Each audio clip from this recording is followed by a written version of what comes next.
नमस्कार दोस्तों, मैं कपिल गर्ग ओजो स्टोर इंडिया की तरफ से आपका वेलकम करता हूं हमारे एक नए एपिसोड में, एक नई सीरीज़ के अंदर, जहां हम बात करने जाएंगे एक अपने को इनर से डेवलप करने के लिए। हम इसकी पूरी एक प्लेलिस्ट तैयार कर रहे हैं जिससे आपका ऑटोमेटिकली इनर डेवलपमेंट भी हो हमारे इस चैनल के माध्यम से। तो आज का हमारा एक बहुत ही इम्पॉर्टेंट टॉपिक है इनर हैप्पीनेस, आंतरिक खुशी। एक्चुअली इसके बारे में हम ब्लॉग बहुत पहले ही लिख चुके हैं हमारे ओज पोर्टल पे, आप जहाँ पे ओज ब्लॉग के अंदर जाकर उसको रीड आउट कर सकते हैं। देखिए, हमारी लाइफ के अंदर हमेशा हमको प्रभावित करने वाले दो टाइप के फैक्टर्स होते हैं। एक होता है एक्सटर्नल फैक्टर और एक होता है इंटरनल फैक्टर। एक्सटर्नल फैक्टर्स क्या होते हैं?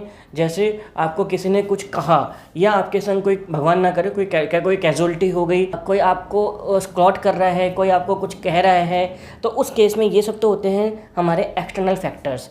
बट इंटरनल फैक्टर्स क्या होते हैं कि हम इनसे जो अंदर फील करते हैं और उससे जो हमारी फीलिंग्स डेवलप होती हैं, एक माइंडसेट डेवलप होता है, उसको हम बोलते हैं इंटरनल फैक्टर्स। तो इंटरनल फैक्टर्स में कोई रियलाइजेशन भी हो सकता है, किसी चीज़ का रियलाइजेशन आपने किया हो, कोई माइंडसेट बन गया हो, या कंप्लीट आपकी एक थॉट प्रोसेस बन गई हो उससे, तो वो सब चीज़ होती है इंटरनल फैक्टर। दोस्तों, इनर हैप्पीनेस को मेनली यही इंटरनल फैक्टर ही मेन इसको प्रभावित करता है। वहाँ पे दो बहुत की एलिमेंट्स, हमारे दो पॉइंट्स होते हैं, एक होता है काम और एक होता है पीस।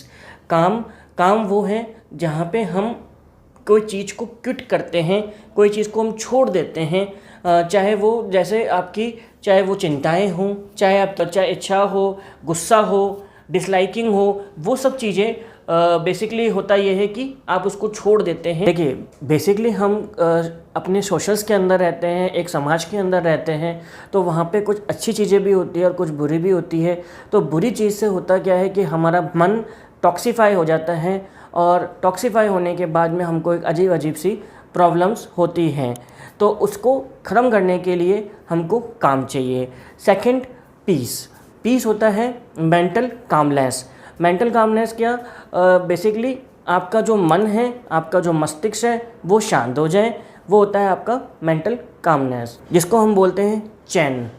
जब ये दोनों चीज़ें यानी पीस और काम हमको मिल जाएगी तो हम एक दूसरी स्टेट में पहुंच जाएंगे, यानी दूसरी एक मेंटल स्टेट में पहुंच जाएंगे। वो होता है स्टेट ऑफ एंजॉय, जिसको हमारे वेदास ने और स्क्रिप्चर्स ने, यानी हमारे वेद और ग्रंथों ने बहुत ही होली स्टेट या एक बहुत ही पवित्र दशा बताया गया है। देखिए, नेचर यानी प्रकृति का भी अपना एक खुद का एक रूल है कि प्रकृति से यदि आप कुछ भी पाना चाहते हैं, किसी भी फॉर्म में पाना चाहते हैं, तो प्रकृति हमेशा ये कहती है कि पहले आप कुछ दो। आप जैसा प्रकृति को दोगे, हिसाब से वो आपको वापस देती हैं। तो आप जैसा अपने टाइम में आप करेंगे, आपके साथ भी प्रकृति वैसा ही करके आएगी। कुछ बिना दिए आप सारी फ़ायदा उठा रहे हैं नेचर का दिया हुआ, तो बेसिकली वो वेदों के हिसाब से आप एक टाइप की चोरी ही कर रहे हैं। इनर हैप्पीनेस को बढ़ाने के क्या तरीके हैं? देखिए, इनर हैप्पीनेस को बढ़ाने के कुछ पर्टिकुलर तरीके होते हैं। जैसे पहला तरीका आता है स्टे फोकस्ड। एक्चुअली देखिए, हम अपनी डे टू डे लाइफ में बहुत सारे लोगों से मिलते हैं। हम देखते हैं कुछ लोग बहुत ऑर्गेनाइज्ड होते हैं, कुछ बहुत मैसी रहते हैं। तो आप लोगों को हमेशा ऑर्गेनाइज रहना चाहिए। आपको ये चीज़ रहना चाहिए कि आप क्या बोल रहे हैं, आप क्या सोच रहे हैं, क्या कर रहे हैं, आप उसके प्रति फोकस रहने चाहिए। ऐसा नहीं है कि आप बोल कुछ रहे हैं, कर कुछ रहे हैं, तो वो फोकसनेस नहीं दिखा रहा, आपका वो फोकस नहीं दिखा रहा। आप मैसी पीपल बन जाते हैं जो कि इनर हैप्पीनेस कभी भी डेवलप नहीं कर सकते। नेक्स्ट आता है दोस्तों, don't be lose self control. देखिए, सेल्फ कंट्रोल होता क्या है, पहले तो ये समझते हैं। सेल्फ कंट्रोल में होता है कुछ एक एलिमेंट्स, जैसे बैलेंस्ड। हर चीज़ हमारी बैलेंस रहनी चाहिए। हम क्या बोलते हैं, हम क्या खाते हैं, हम क्या करते हैं, हम कितना सोते हैं, कितना जागते हैं, ये सब चीज़ें हमारी बैलेंस्ड रहनी चाहिए। सेकंड थिंग आती है कामनेस, शांत रहना चाहिए। थर्ड आता है डिटर्मिनेशन, आप अपने एक गोल के प्रति डिटर्मिनाइड हो, आपका कोई निश्चय, आपका एक गोल होना चाहिए बेसिकली। आता है अपना कॉन्फिडेंस, बिल्कुल हम जो भी कर रहे हैं वो कॉन्फिडेंस के साथ करना चाहिए। हमें हमारे अंदर कॉन्फिडेंस होना चाहिए, और ये लैक ऑफ कॉन्फिडेंस है तो उसको ख़त्म करने का भी विचार करते हुए उसको सीखना चाहिए कि किन किन सेक्शंस में हमारा लैक ऑफ कॉन्फिडेंस है, तो हम उसको इम्प्रूव कर सकते हैं। विल पावर, दोस्तों विल पावर बेसिकली ये तो हम हमेशा सुनते आए हैं कि विल पावर मजबूत होनी चाहिए। तो विल पावर को बढ़ाने के भी तरीके होते हैं, जिनके ऊपर हम सेपरेट एक ब्लॉग्स भी लिख देंगे और एक वीडियोस भी बना देंगे आने वाले टाइम में। बट अभी हम फ़िलहाल सिर्फ बात करेंगे विल पावर। तो हमारे विल पावर हमेशा अच्छी होनी चाहिए, बड़ी होनी चाहिए। सेकंड थिंग ये है कि हमेशा जो है हमको अपना एक स्पेस लेके चलना चाहिए, हमारा पर्सनल स्पेस। लोग अपना रिमोट किसी और के हाथ में दे देते हैं, यानी जब कोई और चिल्लाता है तो आप उसके ऊपर रिएक्ट कर देते हैं, कोई कुछ कहता है तो उस पर आप रिएक्ट कर देते हो। तो बेसिकली अपना रिमोट अपने पास रखिए और किसी के पास मत। उसकी भी प्रैक्टिसिंग होती है, जिसके बारे में हम आगे भी बात करेंगे। I love the nature. तो जितने भी सक्सेसफुल पर्सन्स हैं वो नेचर के प्रति दयालु होते हैं, काइंडफुल होते हैं, प्लस उनके संग एक अटैचमेंट होता है, क्योंकि हम वास्तव में नेचर से ही निकले हुए और नेचर में ही हमें आगे जाके मिलना होता है। तो नेचर से अपने जो रिलेशन है उसको बिगाड़िए मत, उसको सुधारिए। आप सुधारेंगे कैसे कि नेचर के संग थोड़ा सा टाइम स्पेंड कीजिए।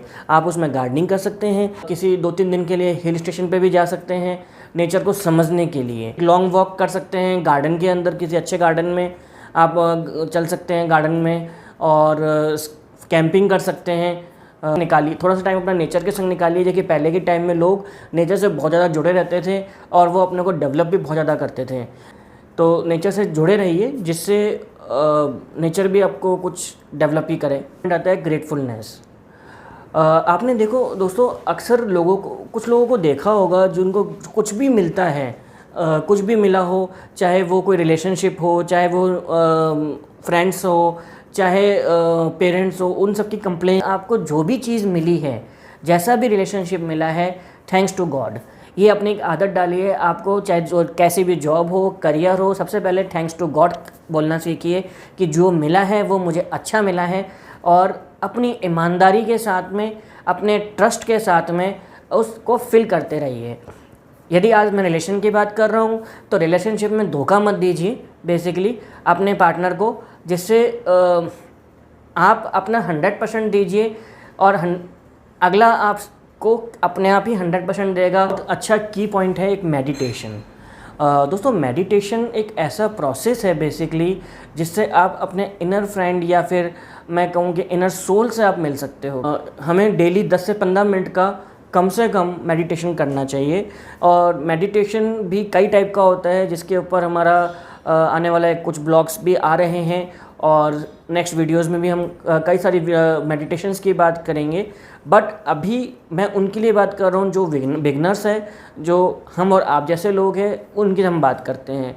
हमें कुछ नहीं करना, हमको सीधा एक चेयर के ऊपर, बेड के ऊपर या कहीं भी ज़मीन के ऊपर कुछ बिछाकर आप बैठ जाइए।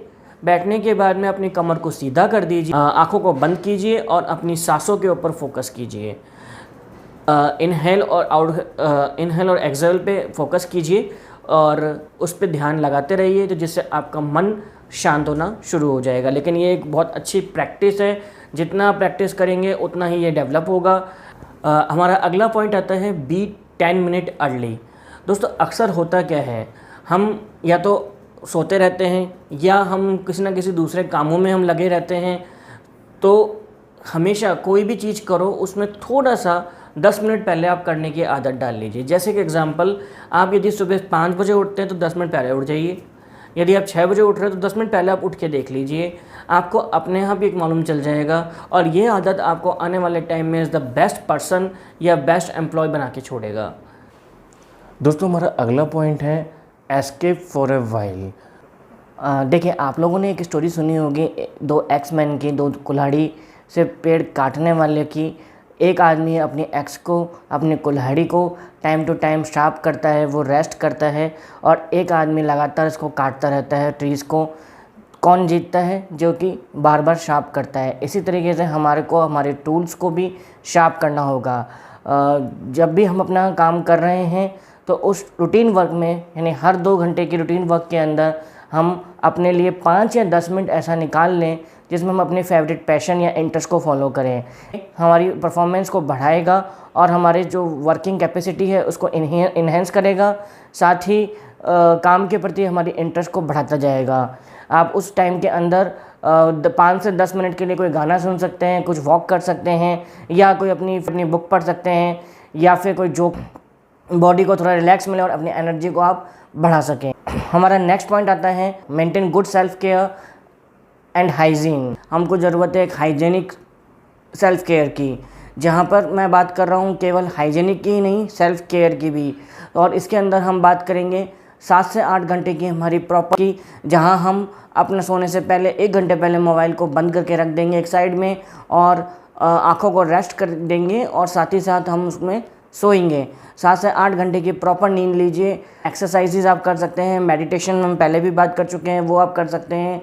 और उसके अलावा अब कोई भी आप काम कर रहे हैं तो उस पर फोकस कीजिए। प्लेंटी ऑफ वाटर पीजिए, जो प्रॉपर आप जिससे डिहाइड्रेट नहीं हो बॉडी और आप हाइड्रेट रहें। और उसके अलावा पर्सनल ग्रूमिंग स्किल्स को फॉलो कीजिए। यदि आप नहीं जानते तो हम लोग इसके ऊपर भी वीडियोस और ब्लॉग्स आने वाले टाइम में लिखेंगे, और अदरवाइज़ आप कहीं और भी रिसर्च कर सकते हैं। बी ट्रू योर सेल्फ, या अपने को इतना शो ऑफ कर देते हैं जिससे वो खुद अपने बन के नहीं रह पाते हैं। तो कभी भी आप अपनी लाइफ को ऐसे स्पेंड मत कीजिए कि दूसरों को इम्प्रेस करना। आपको वो चीज़ करनी चाहिए जो आपके लिए सूटेबल हो और जिससे आपके मन को संतुष्टि मिलती हो और शांति मिलती हो। टॉपिक आता है mind what do you eat. दोस्तों वैसे तो ये बहुत बड़ा एक टॉपिक है और इसके ऊपर हमारा एक अलग ब्लॉग और वीडियो भी आएगा बहुत जल्द, लेकिन अभी थोड़ा सा हम इसमें ब्रीफली इस पर बात करें तो आप एक काम कर सकते हैं, 2 वीक लीजिए। फर्स्ट वीक के अंदर आप उन फूड्स को आप खाइए जिनसे आपकी गुडविल, आपकी क्वालिटी बढ़ती है। जैसे आपके जंक फूड्स वगैरह है वो बिल्कुल मत खाइए। उस 1 वीक के अंदर प्रॉपर अपना खाना लीजिए, जिससे आपकी ऐसे फूड्स के ऊपर रिसर्च कीजिए जो आपकी मेमोरी को शार्प करता हो, फोकस को बढ़ाता हो। ऐसी चीज़ों को आप खाएं, और फिर अगले हफ्ते आप जंक फूड या सोडास वगैरह वो यूज़ कीजिए, जिससे आपको अपने आप मालूम चलेगा कि आपके मूड में कितना चेंज होता है। जब हम अच्छा खाना खाते हैं तो हमारा मूड भी अच्छा होता है, हमारी एनर्जी भी अच्छी रहती है, और साथ ही साथ हम वर्क भी बहुत ही अच्छा तरीके से कर पाते हैं, और हम हर वक्त खुश रहते हैं क्योंकि हमारी इनर सोल इनर हैप्पीनेस में रहती है। सो मैं तो आपको यही कहूँगा कि जंक फूड्स को और सोडा को हमेशा के लिए गुड बाय कर दीजिए। अभी के लिए इतना ही इस वीडियो के अंदर। हमारी वीडियो को आप लाइक कीजिए, शेयर कीजिए और हमारे चैनल को सब्सक्राइब कीजिए। धन्यवाद।